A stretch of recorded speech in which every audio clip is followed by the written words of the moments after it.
Thank you for joining us for the 2-minute drills. I'm Aram Talegian, San Gabriel Valley Newspaper Group football writer behind the camera, joined by on the left, Star News Prep Sports editor Miguel Melendez, and on the right, Whittier Daily News Prep Sports editor Steve Ramirez.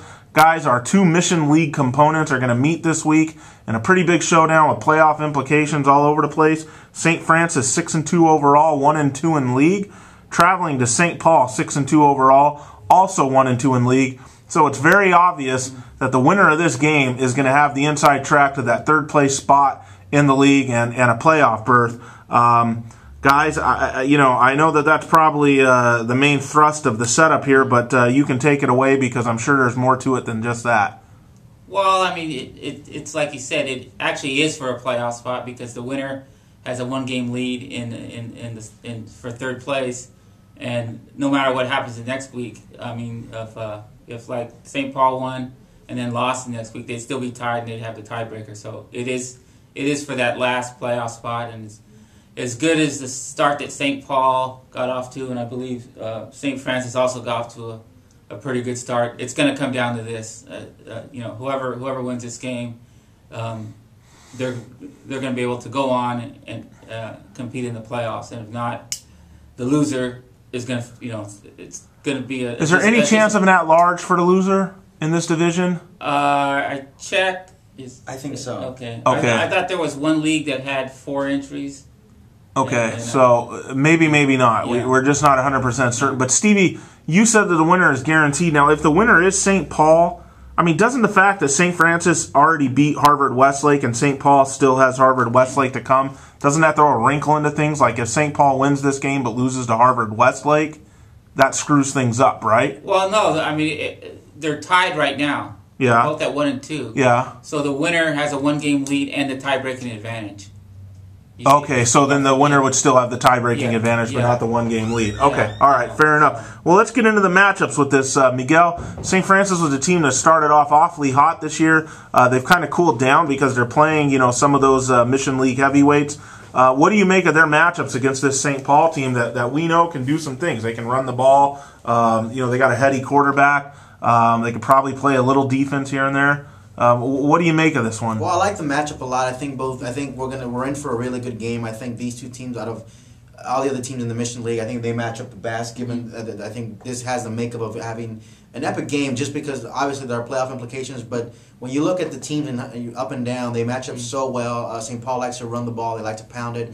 St. Francis has a stout defensive line that likes to clog the lanes and really get in there and try and wreak havoc. They have a big defensive line that's combined for an enormous amount of sacks. But Tyler Morona is a guy that I think has made an impact on the D-line. He's going to be a guy to watch and see how he stops that line. He's a 6'5", 235-pound D lineman with 8 sacks and leads the team in that category. Offensively, St. Francis, Jared Leibowitz has been playing pretty well. He's got over 1,300 yards passing, 11 touchdowns, only 3 interceptions. I think that when they start initiating some longer drives, you'll see that touchdown count go up a little. But I think they're still kind of trying to figure out some wrinkles in that offense. And Travis Talianco has kind of been sort of a decoy on that team. He's only got 411 yards receiving, but a lot of that has to do with the fact that they're just zeroing in on this guy. And Jim Bonds has said that often, that when you have a guy of that caliber, you can try and stop him and have everyone else beat you. And so far, some of the guys that have played well, I'll mention Austin De Los Santos played well, rushing, receiving, has done it on both ends. So I think matchup-wise, they do match up pretty well. Stevie, St. Paul. I mean, are we going to get a healthy St. Paul offense here finally? Yeah, I mean, Cabral seems to be pretty healthy. He's been okay the last couple of weeks. Ortega is kind of hit and miss of being like he was at the beginning of the season. Yeah. But Paul Tallis, their quarterback, has played well the last 3 or 4 weeks. He's kind of picked up the slack of not having a consistent running game because they don't have their best pieces in there. I think he threw for over 200 yards last week and had a touchdown. He had 3 touchdowns the week before. So as much as they like to run the ball, they've been leaning on him because of injuries, and he's played pretty well. It just seems from a comparable score, and I hate to, you hate to go by comparable scores. Sometimes that's all you can do, Stevie. St. Paul lost to Chaminade 31-6. St. Francis, it was 31-13. But this, it looked like they scored, 30 points against Sarah, St. Francis. And lost. And lost.